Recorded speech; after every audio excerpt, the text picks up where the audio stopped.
All right. Five, four, three, two, one.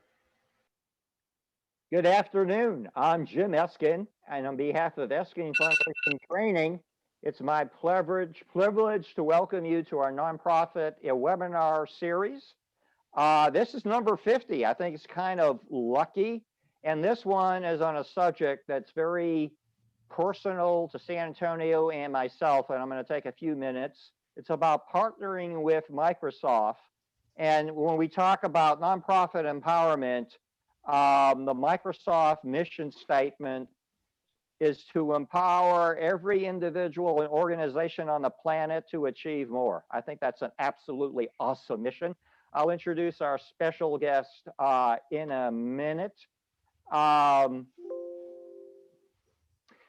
One of the things that in fundraising we appreciate that big companies have big hearts, and I don't know many companies that are bigger and have bigger hearts than Microsoft. They're one of my role models. They've been named 3 years in a row by a rating called Just Capital, which takes a look at Fortune 500 companies as the most corporate, socially responsible citizen. They are ranked as the number one corporate citizen on the planet 3 years in a row. And I just wanted to mention Eskin fundraising training started in May of 2018. And we were formulating our strategy. We wanted to find a venue to reach out to nonprofits of all times and sizes. And Andrea one day and I were in the Microsoft store at North San Antonio. It's called La Cantera. And we noticed the kids camp going on and back in the Microsoft Theater, which I love the projection capability. And we talked to our sales rep, a young man named Eddie Mendez, and said, "Oh, we do a lot of community outreach." And he introduced us to a community relations manager named Reggie Benjamin. And that was the beginning of 60 live workshops. This was the very first one we did on June 20th. We had people ranging, audiences from 25. This is one of our leading philanthropists in the center there, Harvey Najam. We had about 100. We got in trouble with the fire code. And we kept on doing this, of course, until social distancing. And at this time, we went to webinars. At this time, and I'm so excited because if it wasn't for those workshops, it wasn't for the support and the partnership with Microsoft, we wouldn't be doing these webinars now. We wouldn't have our audience. We wouldn't have our learning community made up of nonprofit partners. So it's kind of exciting me to connect with one of their executives in Seattle, Washington. Apurva Chandra serves as the Senior Program Manager, Tech for Social Impact at Microsoft Philanthropies. First of all, thank you for the fantastic leadership that Microsoft provides in the nonprofit sector. And before you get any further, I said, can you take maybe 30 to 40 seconds and describe your responsibilities? In fact, I feel kind of kind. I'll give you a whole minute. Well, thanks for that, Jim, and thank you for your partnership and being able to deliver such great training out of our San Antonio store for so long. Really quickly about me, my name is Apurva Chandra, and I work as part of the Tech for Social Impact team inside of Microsoft Philanthropies.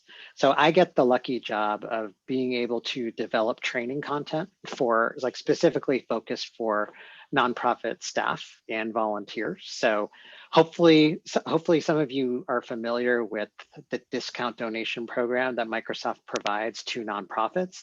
That's a pretty big program that we manage, and it's my responsibility to make sure that nonprofits have all of the skills that they need to make the most out of those tools, because these tools and technology can be incredibly powerful, but we have to learn how to use them. And we're always releasing new features and new functionality, so it's always a challenge to make sure that we have the training to back it up. So Hey, I hope, how about if we go to some immediate questions and then I'm going to let you let's do it. pause for about 7 minutes. But I like to get the big stuff right up front. You Yep. know, fundraising, we're taught, is a business of personal relationships. Get the donors in your hug. a very personal business. And Yep. obviously, over the last year, it's had to pivot. And I wish I had a dime for every time I heard the word pivot. But my question is to you, how can and should nonprofits use technology to reinforce the human touch that is so vital to the work we do and nurturing donors? Yeah, well, I mean, I think and nonprofits are better at this than most, where just understanding that it's not about the technology, right? It's really about the people. It's Yeah. really about the people that you work with, the people that you serve, and technology is just an enabler, right? And it's an amplifier, and it can be amplified for good. It can be amplified for bad, right? It can widen injustice. It can shrink injustice. It can widen inequities, or it can shrink inequities, right? And so I think just constantly being aware of the fact that how you're using technology matters. It can be incredibly powerful. So understanding that there's a human behind the technology, like technology is just a conduit to connect people and processes and best practices, and never just kind of diving into technology without really understanding why you're using it and making sure it is the best choice for you. And so I think nonprofits are better at that than large companies like us, like Microsoft. I feel like sometimes we get caught up in creating technology because it's cool. And nonprofits and partners like you help put us in our place a little bit to reinforce why we're doing this and who we're actually trying to reach. So I think it's just a good point to remember. Okay, do you mind? I'm going to put some really tough questions up front. Let's do it. If I've heard the word pivot, we're now hearing about America suffers from computer screen fatigue. Can Yeah. you help share your perspective on how Microsoft can help nonprofits overcome computer screen fatigue? Yeah, I mean it's real. It's a real thing, and I don't know about you, Jim, or everyone on the call here today, but I feel like I used to have a pretty nice routine, of getting up, commuting, getting into work, taking a lunch in the middle of the day, then leaving in the evening, and then having a nice evening. But all of that is just getting We're all of losing that is just getting filled variety. up. I know. We're losing variety. Our days is it's like Groundhog Day every day. It really is. And so, for me, and Microsoft has really, they've encouraged us to take time off, take well-being days, as we refer to them as, and just use those as much as possible. I mean, the work's not going anywhere. I think they trust us all to prioritize our work as best as we can, and just take the time off whenever we need it. And for me personally, what helps me is in the middle of a beautiful day like today, just going for a walk or run, having a nice lunch, and you're really just forcing yourself to get away from the screen. And sometimes in the morning, if I want to have like a morning commute, I'll just walk around the block, maybe listen to some music or a podcast or something. But yeah, otherwise, I mean, work can be addicting, especially when you enjoy what you do, like I do. You can just keep going at it, and then 10, 12, 14 hours later, you just kind of wonder where the day went and your head hurts. And so that's ultimately just not sustainable. So it's just something that I try to remember, and something that Microsoft constantly reinforces with us too, like blocking off time on your calendar so that you can do those things. Well, Apurva, thank you first of all for sharing the most precious gift of all is your time. We like to think there's gifts of time and money. As you get older, you appreciate that actually time is the more precious of those two gifts, because That's right. you can replace money, you can never replace time. Our audience is made up of nonprofits from different sectors, different sizes. And we have CEOs, we have executive directors, we have directors of development, we got board members, we have volunteers, we have a pretty good mixture. And we're nonprofit people, because we like to say, and I think we've seen it more vividly than ever last year, that nonprofits brings out the best in people. Let's talk shortly about our objectives today. Whoops, missed that slide. we're going to continue the Q&A with Apurva, and we're going to get a Microsoft update. We're going to learn about some of their exciting solutions for nonprofits and a lot of opportunities that Microsoft has been a leader, as again, it's been ranked 3 years in a row, probably longer than that, as the #1 corporate socially responsible citizen. So we appreciate everybody in Redmond, Seattle, Redmond. And as I said, Eskin Fundraising Training feels a very personal bond with Microsoft, because we held our first 60 live workshops at the Microsoft Theater. And I can't tell you, I was spoiled, because I don't think my PowerPoint projection was ever so perfect as it was on the Microsoft screen there. I want to take a second. Diana Hoyt from Phoenix, Arizona, are you there? Yes. Diana is going to be in not the hot seat, the fun seat next Wednesday, just about this time. And she's going to talk about case for support. Can you give folks, we'll give you maybe a 1-minute teaser of what we'll be talking about? Sure. I think what I find is a lot of people think they've written a case for support, or most people never have written a case for support. And I want to show them how easy it is to do. It's not like writing your dissertation. Hey, we love the words easy. Apurva, would you agree? I sure do. I sure do. And by the way, one of the things we've been emphasizing, that philanthropy has remained very robust over this last year. And #1, the best predictor of philanthropy, and nothing's on close #2, is the stock market. And we continue to set records in the stock market. We have results in from the fundraising effectiveness project, and giving was actually up 11% over last year. Americans are responding.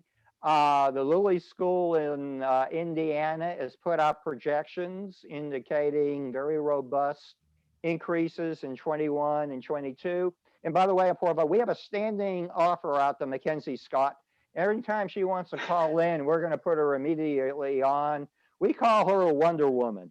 Her $6 billion given so quickly, and was given, I think, to a total of 384 nonprofits, primarily from underserved communities, being African American, Latino, Tribal American, and was given all unrestricted, all lump sum. It was an amazing, we call her Wonder Woman.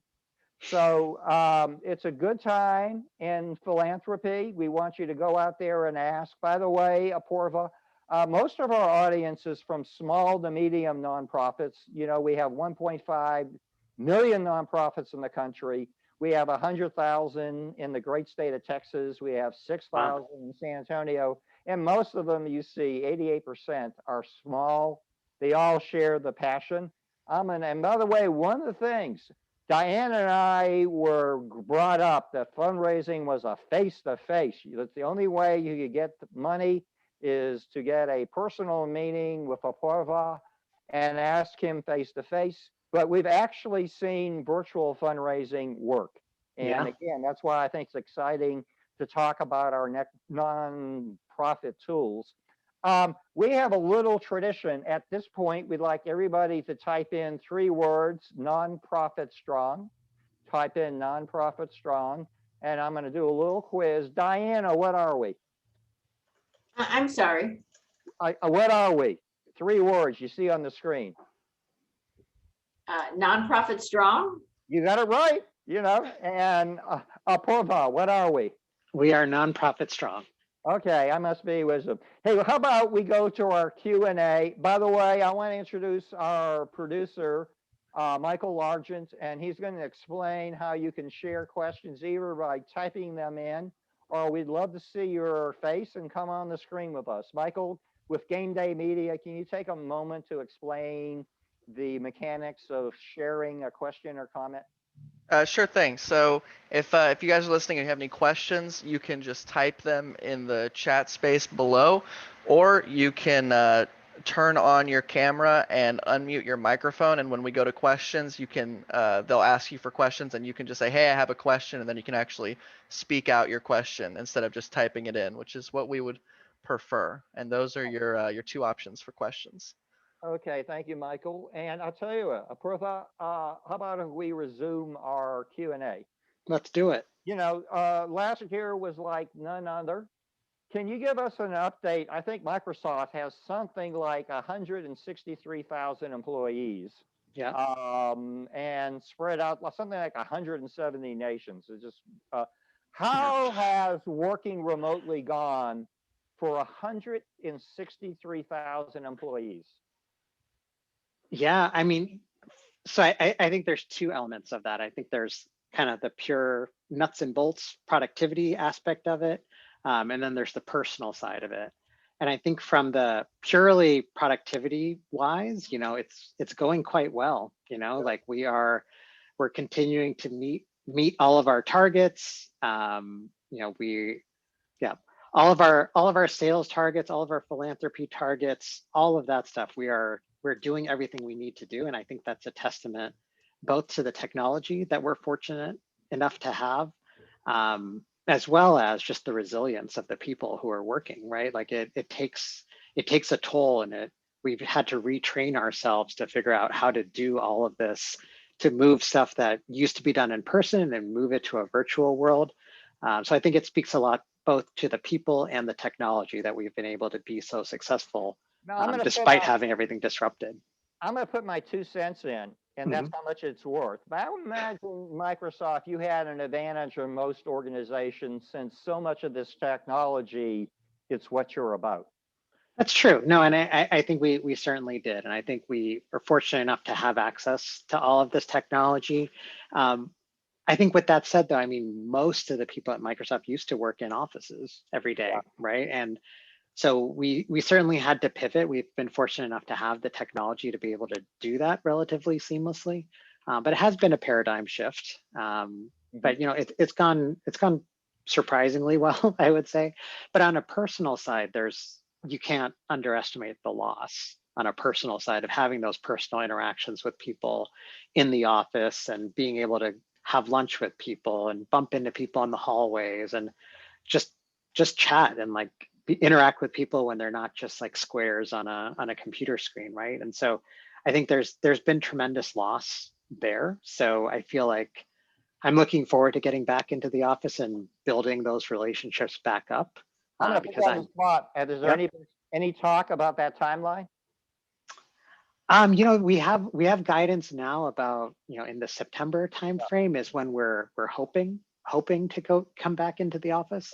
And you know, our leadership team has, you know, they've published blogs and whatnot where they basically say that we're never going to go back to a world where everyone's back in the office 100% of the time. We're going to have the flexibility to work from home and whatever amount makes sense for us. And it's going to be a pretty personal decision. It's going to impact the way organizations work, but we're never going back to what we had before.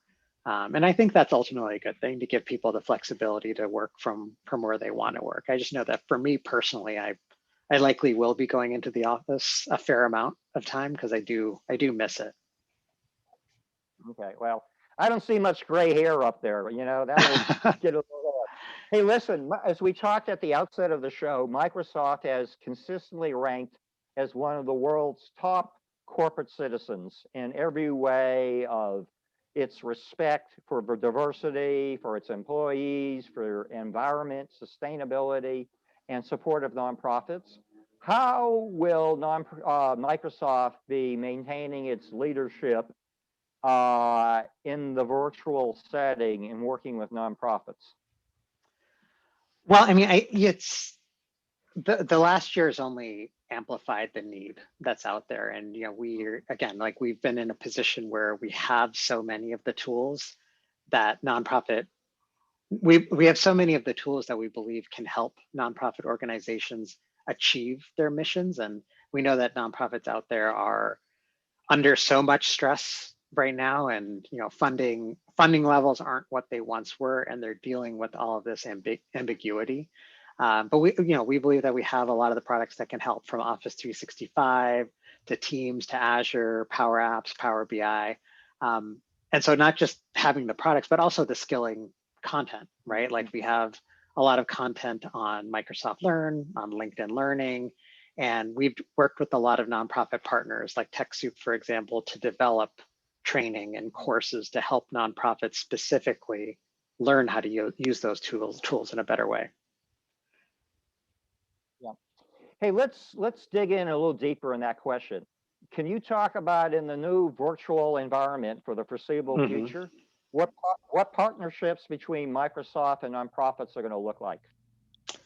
I don't think that it's really going to look all that different from what it was before. I mean, we're super committed to working with nonprofits of all sizes who reach all different types of organizations, right? And you mentioned before, most of the organizations that you work with are very, very small, and we've seen in our own data that something like over 80% of nonprofits are under 10 employees. Something like 90% of organizations are under 50 employees. So it's like we know that most organizations are super small, and there's no way for us to have relationships and connections with every single nonprofit in the country, let alone the world. And the only way we can reach nonprofits with our technology, training, capacity building is through strong partners like yourself, right? So we're gonna be investing more in our partner network. We're gonna be investing more in technology, donations, and grants, because that's in our DNA, and it's. Hey, tell you what, it's the right thing to do. I love what you just said there. Can you repeat that last line? Well, just the fact that we're going to be investing more and more with partners like yourselves. Like there's no way that we can reach our ambitions of empowering every person and organization on the planet if we don't work with partners, right? There's just no way we can do it. Yeah. Hey, like never before, people are working from home. Can you talk about how Microsoft has been responding to that challenge over the last 18 months?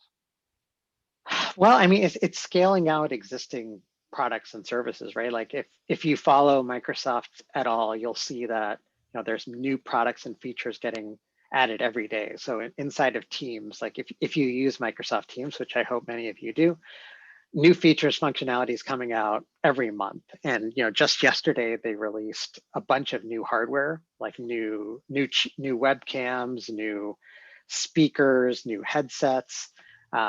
Because I mean, like it or not, we're going to be in this world where we're going to be like some fraction of people are going to be doing remote working for a while. So we're always releasing new products. We're listening to customers, listening to nonprofits, building solutions, releasing training.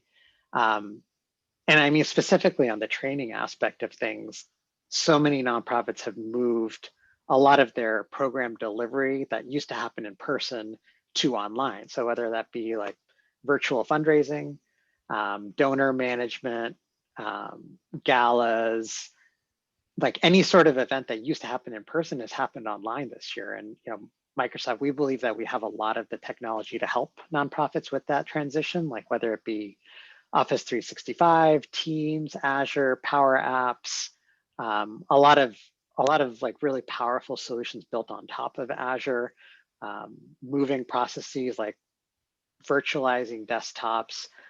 We really do believe that we have all the tools needed to digitally transform a nonprofit, and a lot of nonprofits out there we know aren't going to go back to the office, right? Like with budgets being cut, fundraising going down, it makes sense to just work virtually instead of paying rent. And so what that means is, your employees need to have really good technology to be able to collaborate. And so we're doing the best that we can to provide nonprofits specifically with donations and discount software that where they can best stretch their dollar.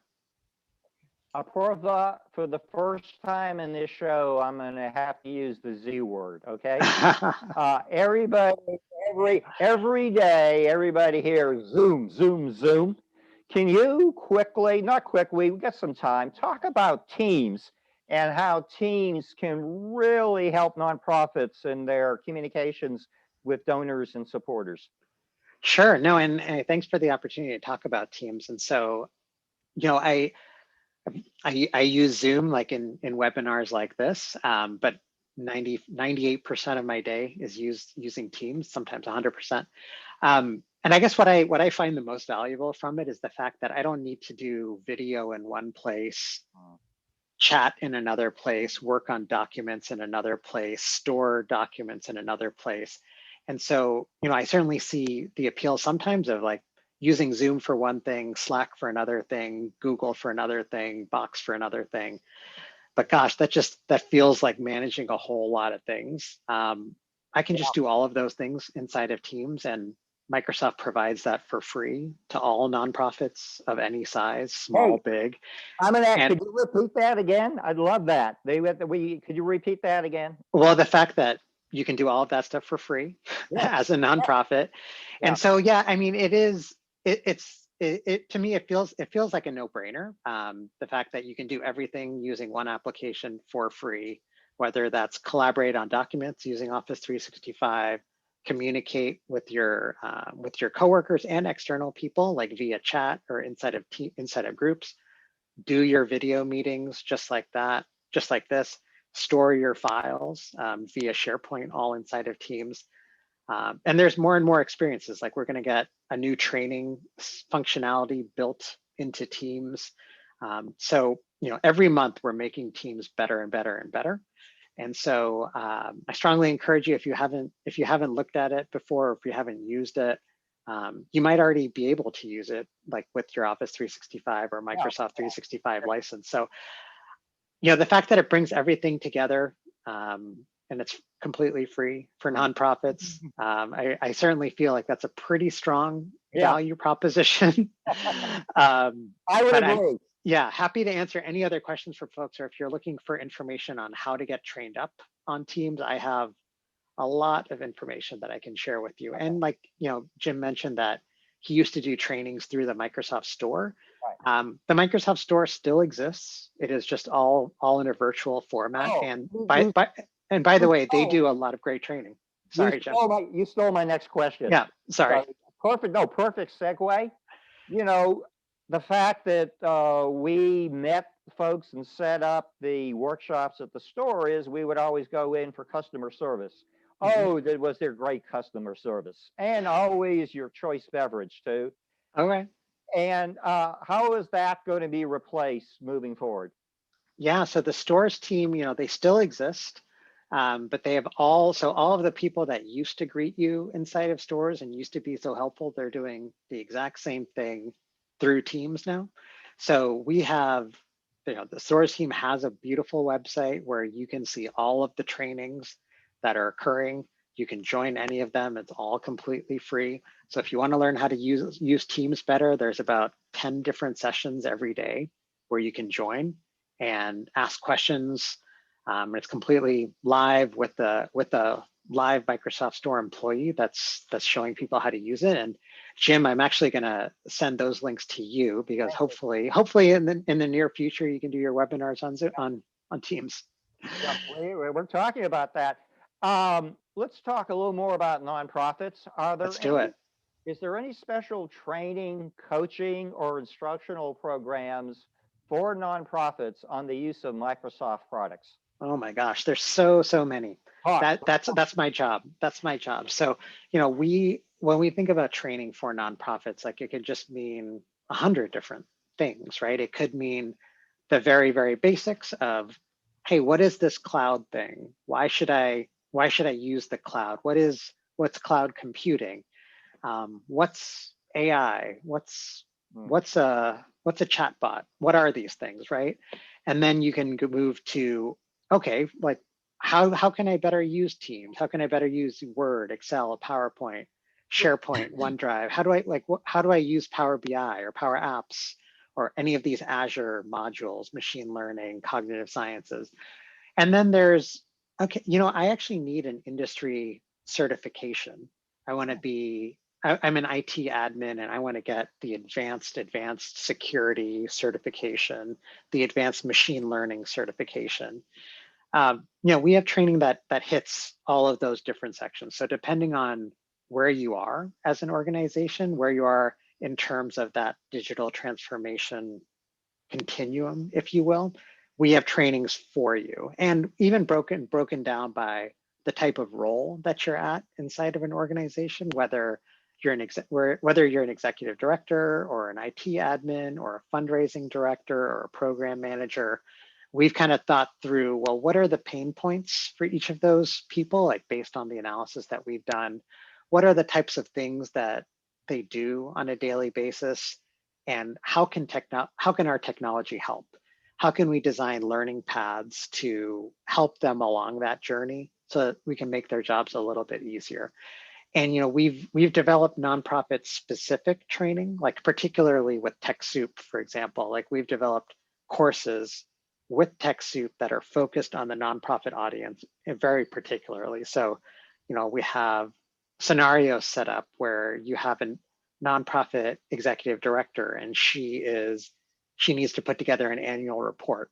Yeah. And so you can walk through an Excel training module where you can learn how to put together a pivot chart, and then you can go through a Power BI dashboard training to show you how to actually make that annual report glow. And so that you don't have to print out a 100-page annual report anymore. You can just send a link out to your donors, and that's going to be refreshed all the time. So, depending on what you need, we have training that's focused specifically for nonprofits. We have more technical training if you're trying to get that advanced certification from Microsoft. We have live training through the Microsoft stores. We have training that's optimized for mobile devices in low connectivity areas. If you're offline, we have training that you can download and access while you're on the go. So there's just so much, and I'm excited I could probably talk a whole hour, and I have talked for hours about this topic.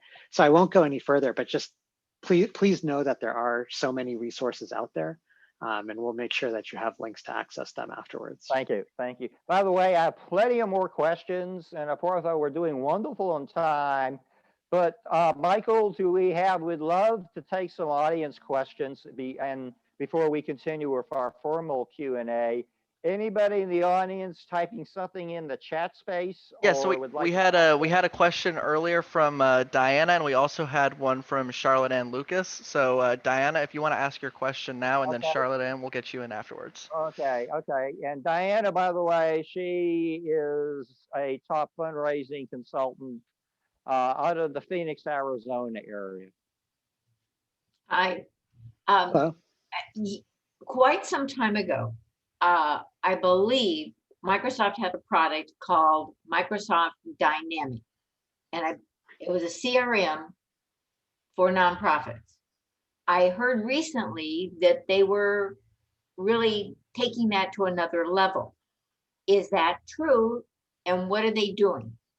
Yes, that is complete. And thank you for the question, Diana. Yes, Microsoft Dynamics is alive and well. At the cloud solution is Microsoft Dynamics 365.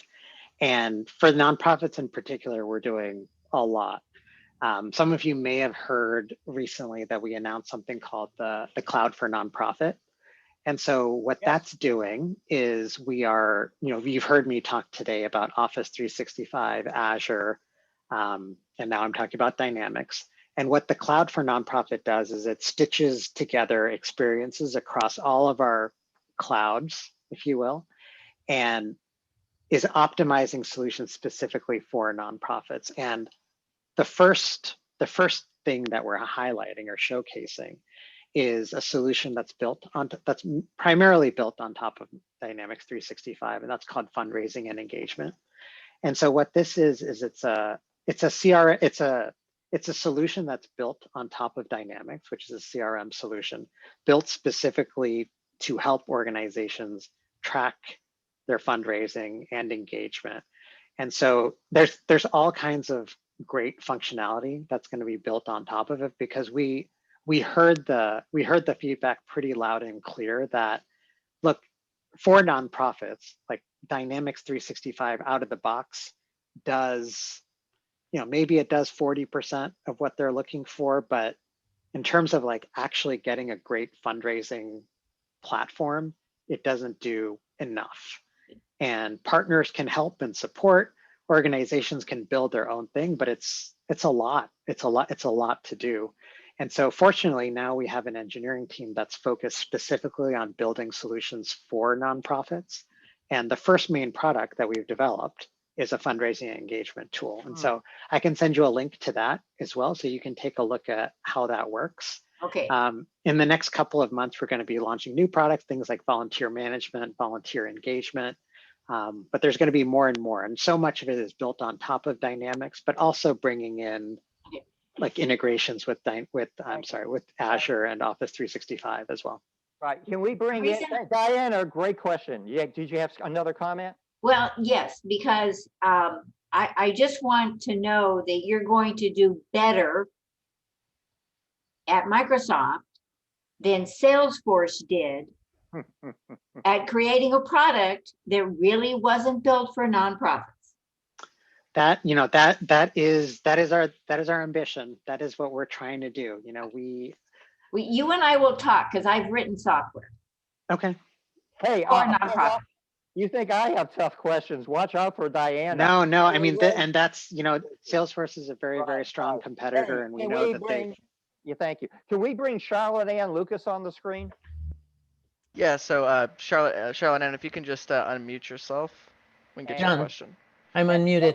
By the way, I wanted to brag a little on Charlotte Ann, and she's a very experienced journalist, runs a nonprofit, has been one of our guests. But she can brag about, I think I've seen you at least 20 times in the Microsoft store. And can you just kind of support me what a beautiful venue that was? Oh, it's an absolutely wonderful venue. It's so good that I travel to the complete other side of San Antonio. I feel like I'm halfway to Oklahoma by the time I get there, but it's that good that it's worth the drive. So,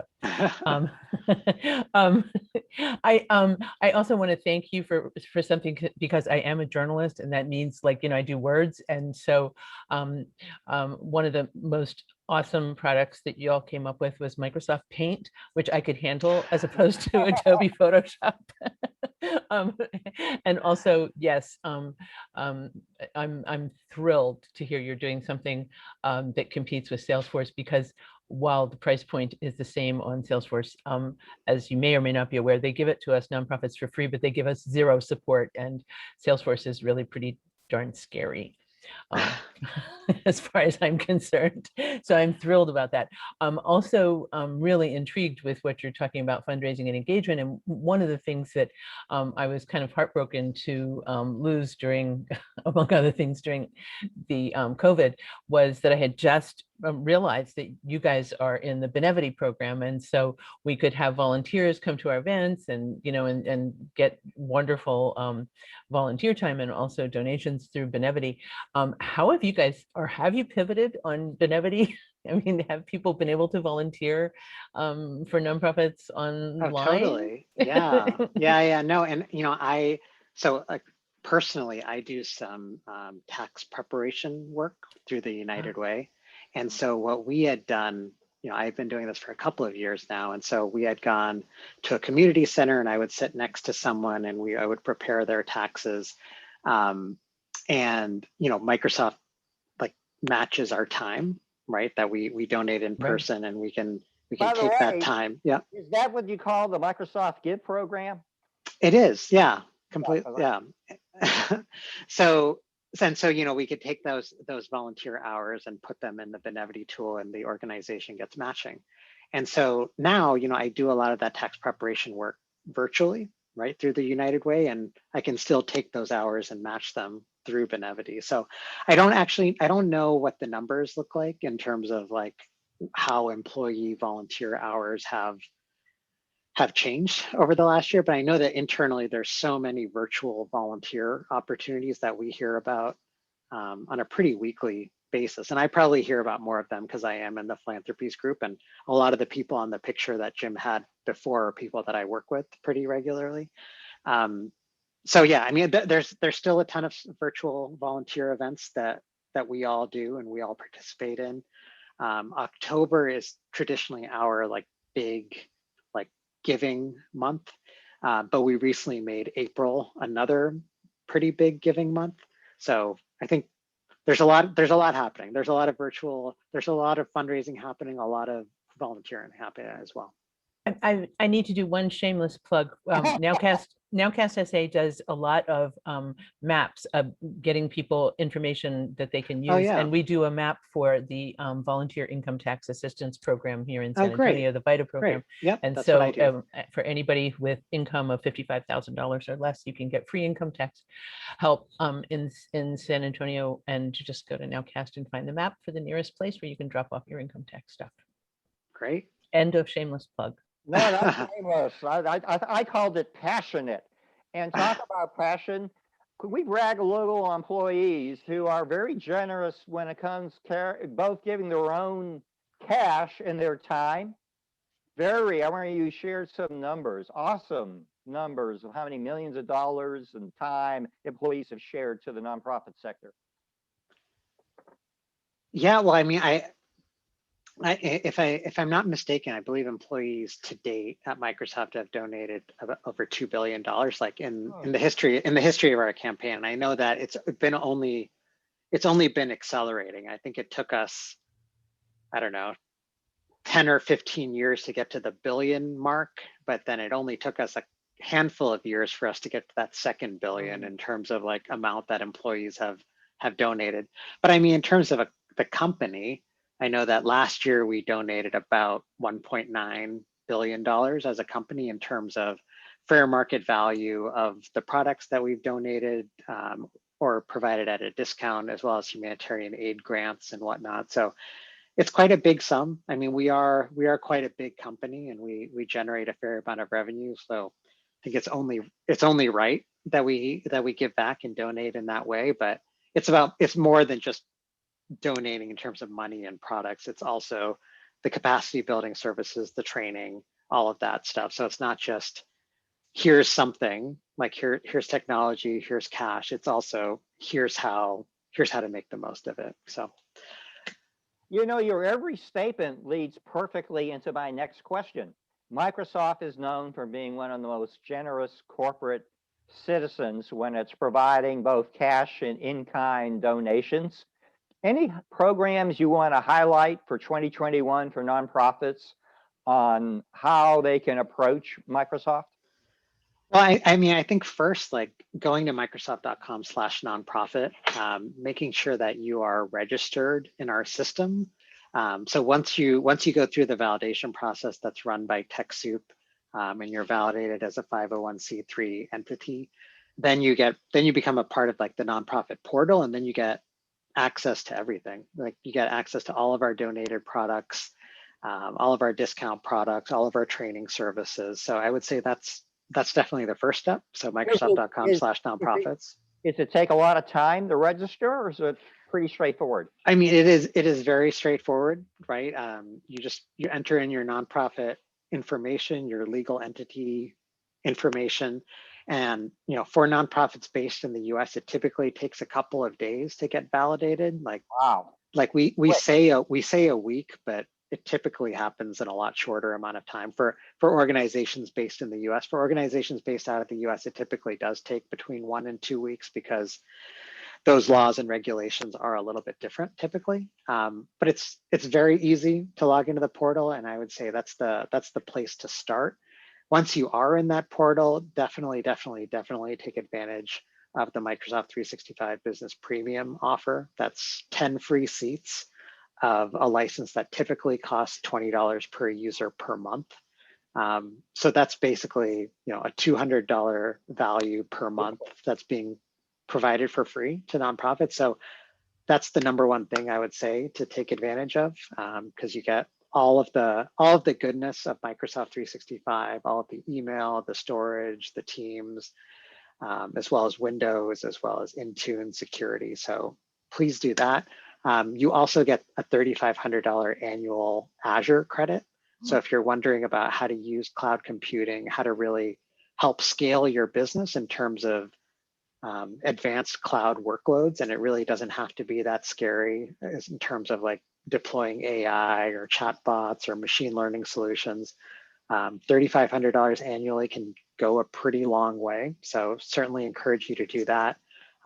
as well as like dipping your feet into this Dynamics 365. We have a pretty new offer where you get 5 free seats of Dynamics 365 sales and enablement. So with that, it's a pretty good launching off point to start using the cloud for nonprofit. So all of that stuff, but my role as the wraparound is all the training, right? So you can get all of the products, but make sure you also take all of the training that we have available for all of those products so you can make the most of all of it. It sounds like if for our nonprofit partners listening, if you're not registered and validated through TechSoup, that'd be a nice thing to put on your to-do list for tomorrow, because that's going to Absolutely open the door wide to all sorts of free capacity building opportunities. Totally. Yeah. We're doing great on time. I got plenty of more questions, but I always like to get the audience in. Michael, do we have anybody else who would rather type something in or would like to come on screen? I don't see any other questions that have been typed, but yeah, let's take a few seconds. If anybody has a question right now, you can go ahead and either unmute your mic or turn on your camera or both, and we can take that right now. Okay, I'm going to try another question, Prover. I got plenty of questions, but Let's do it. 3 minutes. You know, going to the store, and I think Charlotte Ann did too, we developed great relationships with the community relations manager at the San Antonio store. If I'm a nonprofit in San Antonio or Timbuktu, how do I reach out to a community relations staff member? I mean, I think the best thing to do is to reach out to the Microsoft Store's team, like through their website, and I'm happy to provide that website as well, right? Like so all those relationships that you had with the Microsoft Store team in San Antonio, like that team still exists. Those people are still there. You just can't go into the store and meet them, but you can like at the click of a button still connect with them. So, you know, I'll provide you with the link for the Microsoft Store website, and you can find the people in San Antonio to connect with there. So I wish we could go back and you could connect with them inside of the store, but hopefully this is a close second. It is what it is. And it is what it is. We love going to the Lock and Terra store. Mm-hmm. You know, when he had questions, heck, Andrea and I would double up. We each would bring our laptops and we'd get a different tech to help us. Now with the store front gone, where do we get that type of support with our products? It's the same place, you know, the same place with the Microsoft Store. So, you know, they have all of that training still exists. All of that personal touch still exists. So yeah, just you either join one of the existing training sessions or you inquire about setting up a custom session.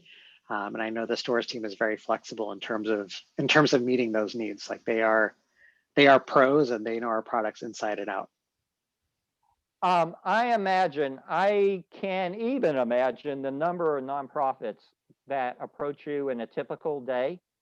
And one of the things we're talking about here is collaboration.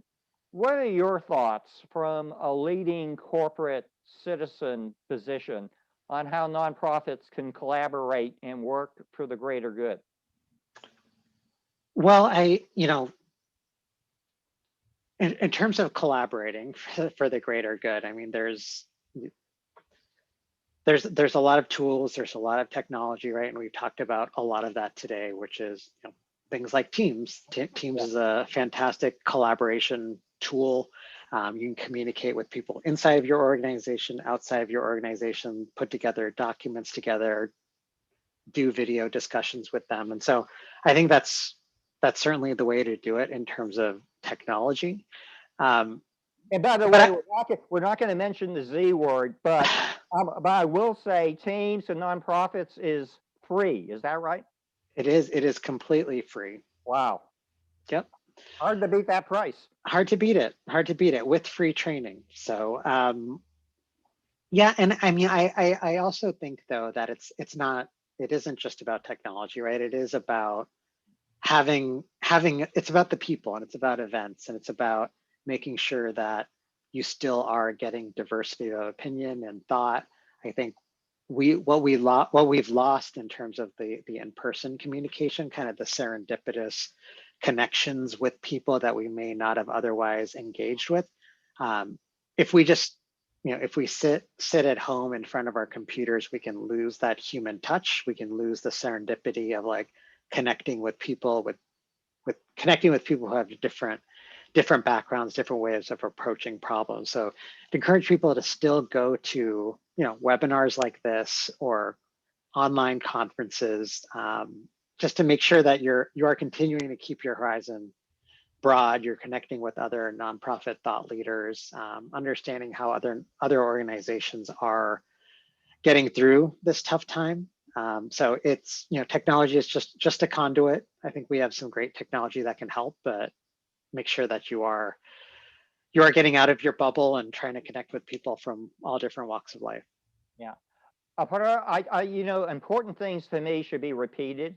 I think a lot of our nonprofit attendees would be interested in the fundraising and engagement solution. Can you take another whack at explaining what is available to nonprofits? Yeah, so I mean, like I mentioned, it's all built on top of Dynamics 365, but it does have connections with Azure. It does have connections with LinkedIn. And so organizations can get a full view of their donor data, like where the funding is coming from, how often these donors are providing donations, what frequency they are, who's in their networks, how to engage, how to re-engage, how they prefer being contacted.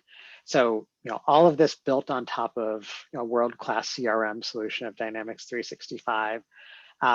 So much of this exists today, but what we've done is tried to make it as simple as possible and tried to integrate the best of all of our solutions into one place, built specifically for nonprofits and specifically for those personas, specifically built for fundraising managers. With virtual fundraising is so important now, and being able to track and monitor and really have the laser focus of where that money's coming in is, that it's the first solution that we built for our cloud for nonprofit, but it won't be the last. Mm-hmm. So yeah, I mean, it's all, if you go to microsoft.com/nonprofits, it is okay. Kind of the big. And you scare me. Message. Take a moment. Yeah, are we talking? If you go to the nonprofit website, yeah. Can you talk a little about what you'll find? Yeah, I mean, you'll find all like the best of everything we have to offer. You'll see all of the work that we do. So some stories of like how we've worked with other nonprofits and how they've used our products. Also just talk about all of the training that we have, all of the products that we have, all of the ways that we can engage in the nonprofit community. Whether it's through products, whether it's through grants, whether it's co-building solutions, whether it's what we do in different communities, wherever we have a presence, whether it's a data center or an office location or a store location, we always do something in the community because we believe that that's really important. You don't just show up with the building and conduct business, you become a part of the community and you like try to make the community better through your presence there. And so that's what we try to do. And on the Microsoft.com/nonprofits website, you kind of get a really good view into all of that. Yeah.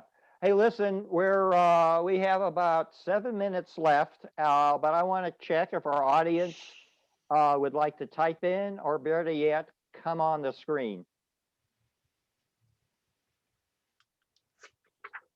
So far, we haven't had anyone else type in any questions, but yeah. Okay. Let's start wrapping up, Apurva, and thank you. This has been a very rich hour, and it just flew by. Again, I just love the Microsoft mission, which is to empower every individual and organization on the planet. That's a whole lot, by the way, to achieve more. It is. And that includes nonprofits. And that's especially, you all are especially playing a huge role in working remotely. So it could be a nonprofit staff member, it could be a nonprofit board member, a volunteer. And you're saying if you go to the website, I mean, there's going to be just so many programs, products, services, and skilling that's available to nonprofits. I only think is everything, hardware and software is only as good as our ability to use it. So That's I love right. the way you all lead in skilling. So Real quick, Jim, we've actually got a question from Charlotte Ann. Charlotte Ann, if you want to yeah, unmute come on. yourself. Sorry, missed that mute button for a second. Yeah, quick question. You mentioned that you'd done some, Microsoft had done some giving in April, but that your usual big time of the year is October. What That's should right. what should all of us be watching for? Well, I mean, in October, we have our big giving campaign during that time. So there's Now you every, talk, is that the employees or what are you it's talking employees, it's Okay, okay. employees. Yeah. So it's a big internal campaign to get employees to go out, donate money, donate their time. So Charlotte Ann, as long as your group's in Benevity and is able to receive donations through the Benevity tool or volunteer match through the Benevity tool, you should be good to go. So we should just go buff up our profile. Yeah, that's a good to do. You can tell that Charlotte Ann is a wordsmith. We got time. Any other questions as we're wrapping up here? And again, on behalf of San Antonio, you know, we need more Microsoft. When the world needed Microsoft, Microsoft rose to the challenge. And I'm just talking, we wouldn't be doing what we're doing with nonprofits if it wasn't for the partnership with Microsoft. We started this learning community. We have pivoted, I hate to use that word, to virtual, and we have kept the learning community alive. And next week, by the way, one of the things, I'm a big fan of the late poet Maya Angelou, and she had said something, people won't remember what you said. People won't even remember what you did, but they'll never forget how they made you feel. And that's our job in nonprofits, is to make our donors and prospects feel like the most important people in the world. And by the way, I have a personal money back guarantee that I give to all my nonprofit friends. The more you ask, the more you're going to get. And if you don't ask, guess what? You don't get it. Yeah, okay. Not very complicated, is it? Nope. But we are very indebted. And by the way, let me ask you one last question. When we talk about on the planet, there's only one poet on the planet that's ever recited before a presidential inauguration and then the Super Bowl, and that is? It's right there on the screen, Amanda Gorman. That's right, the great Amanda Gorman. And I love this. The poem she read at the inauguration was called The Hill We Climb. And I think that perfectly captures what Microsoft is partnering with nonprofits and the private sector to climb this hill. And folks, we are climbing the hill very well. And we really appreciate all our learning community partners. Apurva, this is the first time we've been acquainted, but I better warn you, when you do such a good job, these people will tell you, we ask you back. So again, thank you so much for the type of leadership as being a leading corporate citizen that Microsoft provides each and every day. What we're going to do, thank you, Michael Argent with Game Day Media. We're going to post a summary of the discussion on LinkedIn and on Facebook. And then Michael Argent's going to do a quick spin cycle. And then we're going to post the tape and the recording and the slides so everybody can access it. Typically, we have more people watching through the replay than actually live. But it's been a wonderful hour. And Apurva, and I also like that you like the Boston Red Sox, who are continue to be hot. But again, thank you for your personal role in all the support that Microsoft provides to the 1.5 million nonprofits throughout the country. We can't do this without you. We just value so much your partnership. Thank you. Well, thank you, Jim. Thanks for having me, and thanks for everything that you do as well. It's a pleasure. So we'll be doing a quick post, and then Michael, he usually gives us time for a quick sandwich. And in about 60 to 75 minutes, we're going to post a recording and a tape. Come back next week and listen to Diana Holt tell you how to make painlessly a case for support that is the most important basic tool in your toolkit in raising money. So Diana, we look forward to a very lively discussion with you. We thank all our learning community partners, and we'll see you next Wednesday with Diana Hoyt. And Apurva, be safe. Thank you. Okay, goodbye. Bye-bye. Thank you.